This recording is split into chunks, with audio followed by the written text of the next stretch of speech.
Buntut suami selingkuh, istri robohkan rumah yang baru dibangun. Kejadian di Ponorogo, Jawa Timur. Wanita tersebut bernama Sudarmi. Wanita asal Ponorogo, Jawa Timur itu mengurai balasan menohok seusai diselingkuhi sang suami. Tak pakai cara kasar atau menyantroni selingkuhan suaminya, Sudarmi justru menggunakan trik lain guna membalas dendam. Tiba di rumah yang ia tinggali bersama sang suami yakni Purwanto, Sudarmi membawa pasukan. Wanita berhijab itu mengerahkan orang bayarannya untuk mempreteli rumah seharga 300 juta rupiah tersebut. Tak main-main, Sudarmi bahkan mengawal aksi pembongkaran rumah yang berada di Desa Kedung Banteng, Kecamatan Sukorejo hingga 2 hari. Aksi tersebut dilakukan orang-orang Sudarmi dari Rabu, tanggal 2 Februari tahun 2022, sore hingga Kamis tanggal 3 Februari tahun 2022 pagi. Membawa ekskavator hingga alat berat, orang suruhan Sudarmi bergegas menghancurkan rumah bercat kuning tersebut.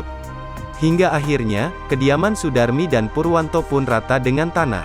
Aksi nekat Sudarmi menghancurkan rumahnya itu bukan tanpa alasan.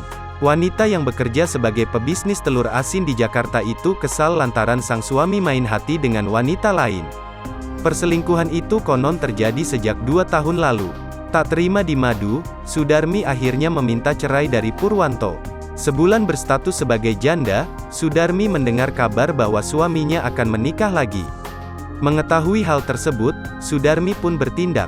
Ia spontan mengerahkan massa dan ingin menghancurkan rumah yang dulu ia tempati bersama sang suami. "Ini kan tanahnya orang tua, lah kita kan udah berpisah, sama-sama tidak memiliki lah.